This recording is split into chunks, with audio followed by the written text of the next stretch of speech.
दिल्ली में हजूम इकट्ठा है और टिकट की मांग तमाम नेता यहां करते हुए दिखाई दे रहे हैं।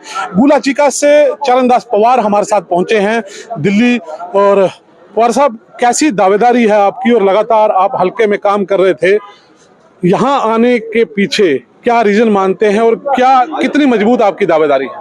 पहले तो मैं भारत 9 का टीम का भाइयों का तहे दिल से धन्यवाद करता हूं, जिन्होंने हमारे पे ये भरोसा जताया कि थोड़ा बहुत पूछने के लायक ये है तो हम बताएंगे आपको।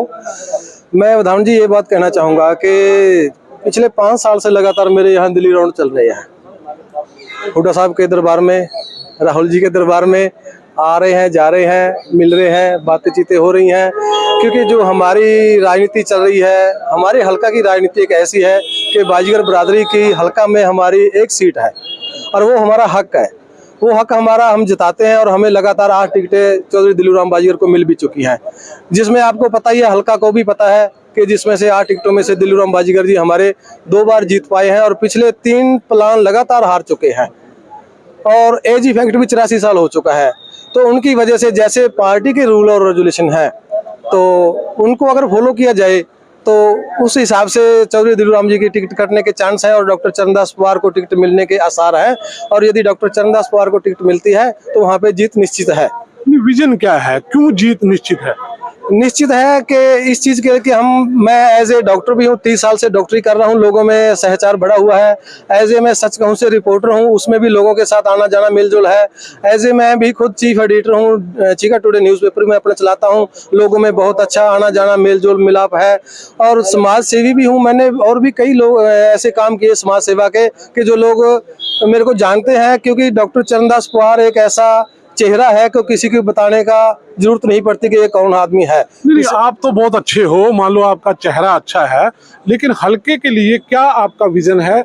अगर आपको कांग्रेस पार्टी अगर आपको टिकट देती है तो किस प्रकार की आपकी कार्यशैली रहेगी, कौन सी प्राथमिकताओं में आपकी चीजें रहेंगी? विकास कार्यशैली जैसे मैं विकास के नाम पे बताऊं तो आपको, जैसे आज चिकित्सा है, चिकित्सा के बीच में हमारा हल्का जैसे बहुत पिछड़ा हुआ है।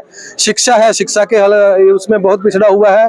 और जैसे आज रोड है, रोड तो वही बात कहना कि गड्ढों में रोड, पता ही आपको, जैसे पीछे भी हमने समाज सेवा के नाम पे 42 दिन लगातार दिसंबर के महीने में बैठ के और जनवरी तक हमने धरना प्रदर्शन किया चौक के ऊपर बैठ के, और फिर भी जाके कुछ थोड़ा बहुत पैच वर्क कुछ शुरू हुआ था और वो थोड़ा बहुत हुआ था। आज भी रोड हमारे टूटे हुए हैं, सब खत्म हुए पड़े हैं। और हमारे हल्का गोला के कम से कम 10-15 बच्चे और नौजवान, कुछ ऐसी डेथ हुई, ऐसी मौतें हुई उन खड्डों की वजह से, जिसमें आज कई घरों के चिराग बुझ गए। और हमने उसी चीज को लेकर के वो वहाँ पे धरना प्रदर्शन भी किए, और भी हमने कई धरना प्रदर्शन किसानों के साथ किए हैं और लोगों के साथ आना जाना मिलना जुलना, समाज सेवी के काम बहुत ज्यादा करते हैं। और रही बात जो हल्का के लिए बहुत कमियां आ रही हैं, रोड की, चिकित्सा की और लाइट की भी जैसे प्रबंध होते हैं ये नहीं पूरी मिल पाती, इन चीजों को लेकर के सभी चीजें, बहुत ऐसी चीजें हैं जो बहुत कमियां आ रही हैं और उन चीजों को हम पूरा करना चाहेंगे लोगों के साथ मिलजुल करके। जैसा भी मेरी सोच है कि लोगों के साथ बैठ के क्यों ना एक मीटिंग की जाए, पहले कोई भी काम करना है ताकि लोग भी कहें कि क्या करने वाला है हल्का के बीच में, और हम उनके साथ मिलजुल करके वो काम हो पाए। ताकि हम अपनी मनमर्जी नहीं करना चाहते, लोगों के कहने से, सूझबूझ से वो काम हो पाते हैं अगर आदमी को चाहे तो लगता है आपको टिकट मिल जाएगी, उम्मीद पूरी? मैं ज्यादा तो नहीं कह सकता, 110% टिकट मेरी पक्की है।